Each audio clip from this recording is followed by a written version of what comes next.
ضرورت علم بھی شے کی معلومیت پر اثر انداز ہوتی ہے، یعنی کسی شے کا کسی روایت میں ضروری یا غیر ضروری، مفید یا مضر ہونا اس کی ڈیفینیشن پر اثر انداز ہوتا ہے۔ ڈیفینیشن کو یوں سمجھیں کہ اس کے ذریعے سے شے کا معلوم اور موجود ہونا گویا ایک ہو جاتا ہے۔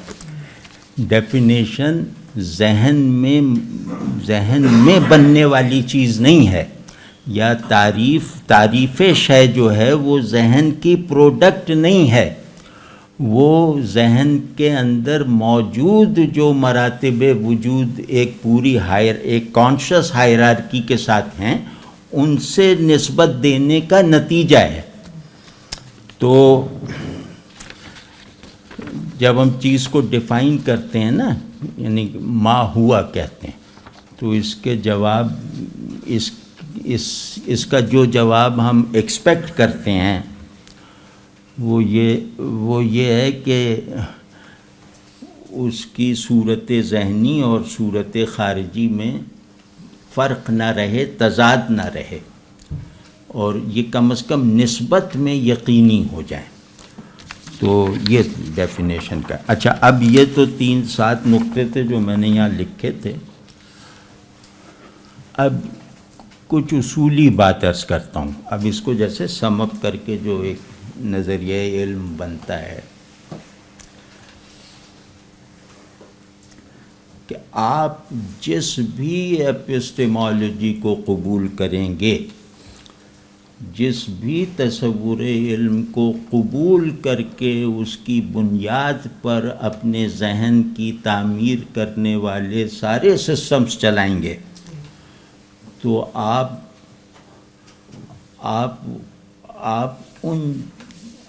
ان جیسا بننے سے خود کو روک نہیں سکتے۔ یعنی جس کو آپ غالب مانتے ہیں نا، تو غالب آپ کو حق انتخاب تھوڑی دے گا کہ تم میری یہ چیز لے لو وہ چھوڑ دو۔ تو یہ ایک وہم ہے کہ ہم مغرب کے بنیادی تصورات کو قبول کر کے ہم اپنے دین پر یا اپنی روایت اور اپنی تہذیب پر قائم رہ سکتے ہیں، یہ فرض محال ہے۔ تو اس میں بہت ہمیں کلیئرٹی سے معلوم ہونا چاہیے کہ ہمارا تصور علم بالکل سادہ صورت میں کیا ہے، وہ میں عرض کرتا ہوں۔ اب اس میں کوئی فلسفہ نہیں ہے، کیونکہ یہ تصور علم ماخوذ ہے ہدایت سے، ٹھیک ہے نا۔ تو وہ یہ ہے کہ ہر علم ایک پیشگی پرسپیکٹو میں ہوتا ہے، ٹھیک ہے نا۔ جیسے اب تاریخ داں کا علم ہے تو وہ ایک پرسپیکٹو ہے، معاشیات کا علم ہے تو وہ ایک پرسپیکٹو سے ہے، وغیرہ۔ اب اس کی تفصیل میں نہیں جاتے، لیکن علم ایسا نہیں ہو سکتا کہ وہ پوری اسکیم آف تھنگس کا احاطہ کرنے والا کوئی کل بنائے اور اس کل کو ایک فیکلٹی کے سپرد رکھے، ایسا ممکن نہیں ہے۔ تو اب یہ ہوتا ہے کہ میں چیزوں کو پہلے سب سے ہمیں دیکھنا چاہیے کہ ہمارا تصور علم ہمیں یہ سکھاتا ہے کہ چیزیں سمبلز ہیں۔ جیسے وہ کانٹ کہتے ہیں نا فینومینا، ہم اس سے بہت آگے ہیں۔ ہم کہتے ہیں چیزیں سمبل ہیں، ہمارا مقصد ہی نہیں ہے نومینا کو سمجھنا، ہم کیوں وقت ضائع کریں نومینا وغیرہ۔ ہمارا مقصد یہ ہے کہ چیزوں کو ان کی حقیقت کی نسبت سے دیکھنا، ان کے اوریجن کی نسبت سے دیکھنا، اور ان کی غایت کی روشنی میں دیکھنا۔ معلوم بس وہی حقیقی ہے جس کی حقیقت منکشف ہو، جس کی غایت طے ہو۔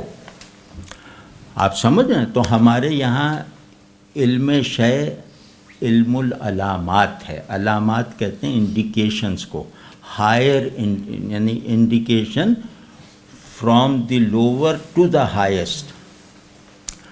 تو ہر شے، جیسے سادہ لفظوں کے تو ہر شے اللہ کی نشانی ہے، اور اس شے کا اس تک محدود علم غلطی سے پاک ہو ہی نہیں سکتا، وہ تغیر سے ماورا ہو ہی نہیں سکتا کسی بھی شے کا۔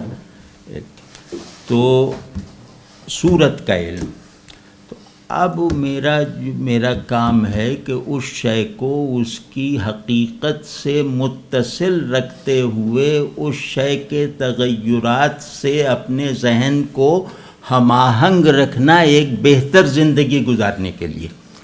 تو اب اس شے کے تغیرات کو کبھی میں ریڈ کر پاتا ہوں، کبھی نہیں کر پاتا، کبھی غلطی کرتا ہوں۔ یہ ممکن ہی نہیں ہے کہ علم فالسیفائیبل نہ ہو۔ علم امکان خطا زیادہ قوت سے رکھتا ہے امکان صحت کے مقابلے میں۔ ہر علم، چاہے وہ آپ تفسیر لکھیں چاہے کچھ بھی لکھیں، جو چیز بھی آپ کے شعور میں جا کر ری پروسیس ہوگی عقل میں جا کر، وہ ناخالص ہو جائے گی اور وہ فالسیفائیبل ہو جائے گی۔ ہر شے، ہر علم، چاہے وہ دینی ہو دنیاوی ہو کوئی بھی ہو۔ تو اب سمجھے، تو اب اس میں یہ کہ ہمارے یہاں علم کو اس تعریف میں قبول کیا جاتا ہے۔ ہمارے یہاں علم عبرت کے ہم معنی بھی ہے، تو وہ عبرت ہوتی ہے تغیرات کی رو میں آئے ہوئے سوکھے تنکے کا حال۔ آپ سمجھ رہے ہیں نا؟ تو وہ علم تغیر کے ساتھ ہے، امکان خطا حتمی اور یقینی امکان خطا کے ساتھ ہے۔ تو اب ہمارے یہاں بس سادہ سا ایک وہ ہے اسٹرکچر،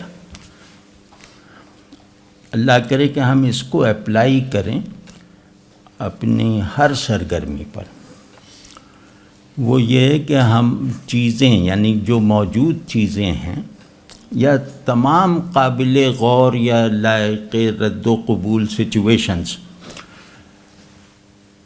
ان کو دیکھنے کے ہمارے یہاں 4 پرسپیکٹیوز ہیں کہ ہم یہ دیکھیں گے کہ کوئی شے ہم قبول کرتے وقت ان 4 شرائط کو پورا کریں۔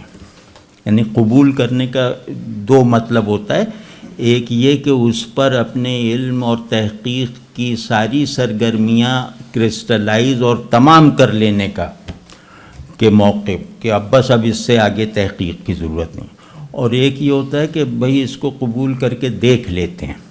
تو بہرحال دونوں صورتوں میں پہلا یہ ہے کہ میرا معلوم، یعنی جسے میں معلوم بنانا چاہتا ہوں، جسے میں قبول کرنا چاہتا ہوں، یہ حق ہے یا باطل۔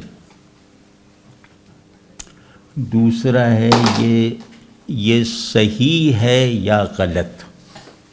یہاں صحت اور غلطی منطقی نہیں ہے، یہاں صحت اور غلطی مطلب مستقل کسوٹی ہے اور اس کی مستقل لاجک ہے۔ اور تیسرا یہ کہ یہ مفید ہے یا مضر۔